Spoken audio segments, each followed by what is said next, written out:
दोस्तों अगर आप लोग भी ऑपरेटर्स की लिक्विडिटी बन जाते हो और आपका स्टॉप लॉस हिट हो जाता है तो इस वीडियो के बाद आपको दूसरा वीडियो नहीं देखना पड़ेगा और हो सकता है इसके बाद आपके बहुत कम लॉस हो सकते हैं, क्योंकि इस वीडियो में मैं आप सभी लोगों को लाइव मार्केट में ऐसी चीज बताने वाला हूं जो कि 99% लोग गलत यूज करते हैं। उन्हें नहीं पता कि कहां पे लिक्विडिटी ज्यादा है, कहां पे लिक्विडिटी कम है। अगर आप लोग यही चीज पहचानने लग गए चार्ट पे कि कहां पे लिक्विडिटी पड़ी हुई है तो आप लोग अच्छा प्रॉफिट बना पाओगे।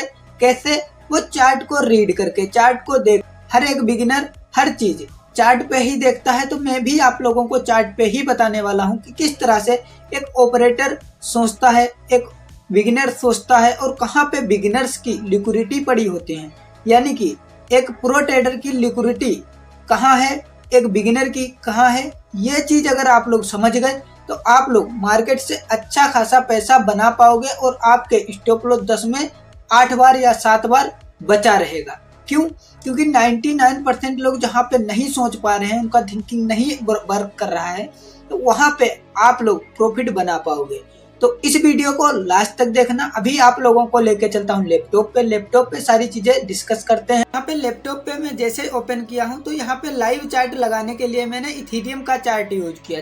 लाइव चार्ट अगर आपको देखना है तो ये चीजें आप लोगों को जरूर देखना पड़ेगा, क्योंकि इथेरियम और गोल्ड अभी फॉरेक्स मार्केट वगैरह ओपन है तो इस यहाँ पे लाइव चार्ट दिखेगा। चार्ट सेम ही वर्क करेंगे हर जगह पे। सिर्फ आपको समझना है, चाहे स्टॉक मार्केट कर रहे हो, चाहे फॉरेक्स, चाहे क्रिप्टो, हर चीज लिक्विडिटी कॉन्सेप्ट सेम है, बस आपको समझने की जरूरत है। तो यहाँ पे मैंने इथेरियम का चार्ट लगा लिया 15 मिनट। यहाँ पे लिक्विडिटी कहाँ पे पड़ी है ये चीज समझो। लिक्विडिटी कब होती है? देखो, मार्केट अगर मान लेते हैं एक तरफा मूव देता है किसी दिन, यानी कि मान लो आज के दिन अच्छा खासा बैंक निफ्टी ने इस तरह से ऊपर गया है। अब क्या हुआ, इसकी लिक्विडिटी कहाँ पे है? कहाँ पे है? इसके नीचे यहाँ पे लिक्विडिटी है, यहाँ पे है और यहाँ पे है और यहाँ पे। जहाँ पे स्विंग बनाता है वहाँ पे लिक्विडिटी, यानी कि एक बड़ा ट्रेडर जब यहाँ पे बाय किया होगा उसका अच्छा प्रॉफिट यहाँ दिख रहा होगा, तो अगला यहाँ पे स्टॉप लॉस रख दिया होगा, फिर उसका अच्छा प्रॉफिट दिखा, यहाँ पे मार्केट पहुंचा तुरंत इसने इसके नीचे लगा दिया। तो ये एक लिक्विडिटी है। यही चीज आपको समझना है कि यहाँ पे जैसे लिक्विडिटी पड़ी है तो अब मार्केट किधर जा सकती है। ज्यादा जब लिक्विडिटी मान लेते हैं एक तरफा मूव, मान लेते हैं मार्केट 4 दिन से एक तरफा इस तरह से ऊपर जाता है, मार्केट ऐसे ही चलता है, इस तरह से ऊपर जाता है। अगले दिन अगर आप लोग ध्यान दोगे तो मार्केट साइडवेज हो जाता है, या 2 दिन बैंक निफ्टी में अच्छा मूव के बाद मार्केट साइडवेज दिखता है। क्यों दिखता है? साइडवेज होने का मतलब अब कहीं भी लिक्विडिटी नहीं है, ना ही ऊपर लिक्विडिटी है ना ही नीचे लिक्विडिटी है, इसीलिए मार्केट इसके बीच में घूम रहा है। और लिक्विडिटी जिधर होती है उधर ही मार्केट मूव करता है। ज्यादातर अगर आप लोग देखे होंगे, अगर आज के दिन मार्केट गिरा है तो कल के दिन हो सकता है बैंक निफ्टी उसी को ब्रेकआउट कर दे। यानी कि यहाँ से अगर मार्केट आज गिरना शुरू किया है, यहाँ तक गिरा है, कल के दिन हो सकता है इसको ब्रेक डाउन कर दे और हो सकता है 90% चांस रहते हैं कि साइडवेज रहे। एक दिन मूव देता है, दूसरे दिन साइडवेज होता है। क्यों? क्योंकि एक दिन में सारी लिक्विडिटी खत्म हो जाती है मार्केट की। तो ये चीज आपको समझना पड़ेगा। दूसरा चीज, अगर आप लोगों को लाइव चार्ट रीड करना सीखना है, प्रो ट्रेडर्स क्या सोचते हैं, बिगिनर्स क्या सोचता है, ये चीज समझना है तो इस चैनल को सब्सक्राइब कर लो। और आपके लिए एक ऐसी चीज लेके आने वाला हूं जिसमें आप लोग थिंकिंग को समझ पाओगे। एक प्रो ट्रेडर क्या सोचता है, एक बिगिनर क्या सोचता है, ये एक आप लोगों के लिए प्रोसेस वीडियो ले आऊंगा, तो सब्सक्राइब करके जाना। तो यहाँ पे अब आप लोगों को समझने की कोशिश करना है क्या कि मार्केट अगर डाउन ट्रेंड में है तो भैया लिक्विडिटी का नीचे है? नहीं, बिल्कुल नहीं।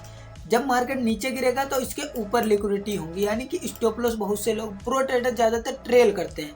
यानी यहाँ से अगर वो लोग सेल करेंगे, यहाँ पे अच्छा प्रॉफिट दिखा तो यहाँ पे स्टॉप लॉस कर देंगे, फिर मार्केट यहाँ पे आया तो इसके ऊपर स्टॉप लॉस रख देंगे, फिर मार्केट यहाँ गिरा तो इसके ऊपर स्टॉप लॉस रख देंगे, यहाँ पे आ गया तो यहाँ इसके ऊपर स्टॉप लॉस रख देंगे। तो इसके ऊपर लिक्विडिटी पड़ी है तो मार्केट क्या करता है, कभी कभी देखते होगे स्पाइक में, बिटकॉइन या गोल्ड में अगर ट्रेड करते हो, स्पाइक में एक बहुत बड़ी कैंडल बन गई, उसके बाद मोमेंटम नहीं आया या साइडवेज रह गई मार्केट। तो ये चीज अब लास्ट चांस है कि यहाँ पे आप लोग समझो, समझने की कोशिश करना। 2 बार वीडियो देखनी पड़े देखना।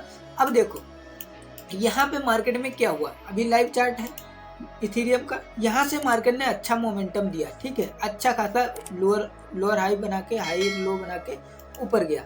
अब यह चीज आप लोग सोचोगे कि यहाँ पे ऐसा क्यों हुआ। सोचने की आप लोग थिंकिंग, अपने प्रोसेस को थोड़ा खाली करो, माइंड को मेडिटेशन करो, उसके बाद यह चीज बैठ के सोचना देखो ऊपर गया फिर नीचे आया, इसके लो को नहीं निकाला, फिर से यही ऑपरेटर एक बड़ी क्वांटिटी फिर से बाय करता है और मार्केट को फिर से ऊपर ले जाता है। अब जब ऊपर ले जाता है तो ऊपर कोई लिक्विडिटी नहीं होती तो मार्केट जाएगा क्यों करने। यहाँ पे क्या होगा, यहाँ पे ऑपरेटर ने प्रॉफिट बुक कर लेगा, आपको पता नहीं चलेगा। साइडवेज मार्केट में ज्यादातर लॉस बिगिनर्स करते हैं, क्यों? क्योंकि यहाँ पे साइडवेज इसीलिए हो जाता है कि ऑपरेटर यहाँ पे भैया अपनी क्वांटिटी कर लिया है बुक और वो आराम से बैठा हुआ है, प्रॉफिट बुक कर लिया। यहाँ पे जिसने भी बड़ी क्वांटिटी 1000 करोड़ 5000 करोड़ का बाइंग किया होगा, यहाँ पे उसका जैसे 7-8 हजार करोड़ या उसका $10,000 का प्रॉफिट दिखा, यहाँ पे बुक कर लिया और अगले दिन देखोगे मार्केट साइडवेज हो गया। साइडवेज क्यों हो गया? अब समझो, ऊपर लिक्विडिटी अगर नहीं है तो मार्केट नहीं जाएगा। ये चीज आप लोगों को मैंने पहले भी बताया, आज भी बता रहा हूँ। मान लेते हैं यहाँ कहीं पे लिक्विडिटी नहीं है ऊपर, तो मार्केट क्या करने जाएगा? नहीं जाएगा, बिल्कुल नहीं जाएगा। और बड़े ट्रेडर ने यहाँ पे क्या किया है, अपनी क्वांटिटी बुक किया है, तो ऊपर बन जाएगा एक रेजिस्टेंस। ओके, अब अगर आप लोग देखोगे तो इसमें क्या करेंगे, रिटेलर से लड़ेंगे, मरेंगे और अपना लॉस कर लेंगे। तो क्या होगा, इस जोन में मार्केट घूमेगा। अब ध्यान से समझना कि यहाँ पे मैं क्या समझाना चाहता हूँ।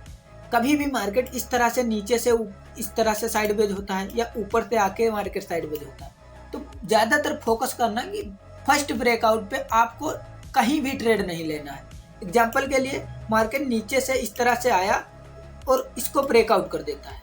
ब्रेकआउट पे 99% लोग क्या करेंगे कि भैया अब तो ऊपर नीचे से वैसे ही आ रहा था, अब मार्केट ऊपर जाएगा। यहाँ पे आया है लिक्विडिटी लेने, जैसे ही आप लोग बाय करो लिक्विडिटी स्वीप, यानी कि आपका स्टॉप लॉस कट हो जाएगा। इस तरह से मार्केट चलता है। लेकिन अगर यहाँ पे देखोगे, भैया बोलोगे भैया यहाँ पे तो नहीं वर्क किया है, लेकिन किया है। आप लोग समझने की कोशिश करना। यहाँ पे देखोगे कितनी शार्प सेलिंग आई, यहाँ पे आके धीरे धीरे बाइंग में चला गया। अब देखो एक ही कैंडल इतनी बड़ी बनी कि यहाँ पे कौन बाय किया होगा, कौन सेल किया होगा? कोई रिटेलर यहाँ पे सेल नहीं कर पाया होगा। ध्यान से समझो, यहाँ पे कोई रिटेलर यहाँ पे सेल नहीं कर पाया होगा। क्यों? क्योंकि इतनी बड़ी कैंडल में स्टॉप लॉस बहुत बड़ा लगेगा। उसके बाद मार्केट देखो साइडवेज होके नीचे आ रहा। अगर आप लोग डीपली सोचोगे, देखोगे तो इसके लो को नहीं निकाला। जो ऑपरेटर यहाँ पे बाय किया होगा उसके लो को नहीं निकाला, यानी कि किसी ऑपरेटर का स्टॉप लॉस नहीं घटा है। अब ध्यान से देखो, अब अगर आप लोग ध्यान से देखोगे तो मैं यहाँ पे क्या करूँगा, इसके नीचे एक ट्रेंड लाइन डाल दूंगा, हॉरिजॉन्टल लाइन डाल दूंगा। अब मैं एक चीज सोच के बैठा हूँ, जब भी मार्केट यानी कि इथेरियम इस लेवल को ब्रेक डाउन करेगा तो मैं यहाँ पे पुलबैक का वेट नहीं करूंगा, डायरेक्ट घुसूंगा, जिससे हमें अच्छा प्राइस यहाँ पे फॉल करते हुए दिखेगा। क्यों?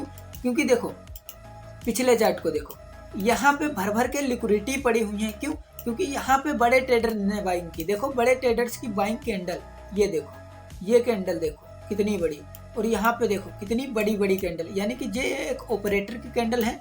और जब भी मार्केट इस लेवल को तोड़ेगा तो बहुत अच्छा फट सकता है डाउन साइड में। तो यहाँ पे हम क्या करेंगे, सेल करने का प्लान कर सकते हैं फर्स्ट ब्रेकआउट पे, लेकिन बहुत सोच समझ के करना। मैं थोड़ा रिस्क लेता हूँ ज़्यादा, तो आप अपने हिसाब से ट्रेड करना। मैं आपको कॉन्सेप्ट समझाना चाहता हूँ।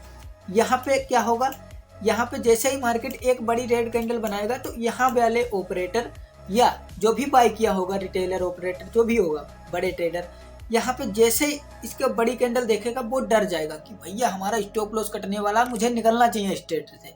वो जैसे स्टॉप लॉस काटेगा तो मार्केट एकदम स्पाइक में नीचे को गिरेगा।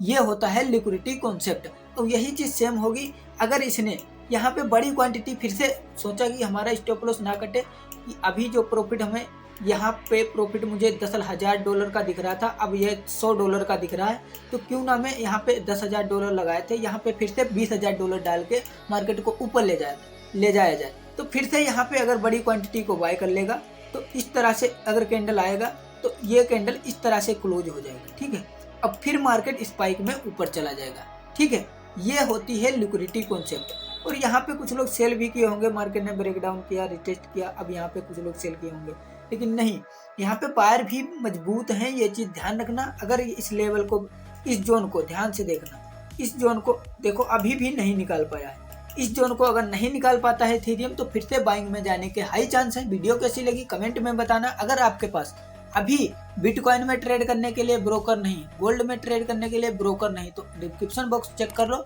बहुत अच्छे ब्रोकर का लिंक लगा रखा हूँ। मैं खुद ट्रेड करता हूँ। मिलते हैं नेक्स्ट वीडियो में। Thank you so much. जय हिंद, जय भारत। अगर वीडियो पसंद आई हो कमेंट जरूर करना।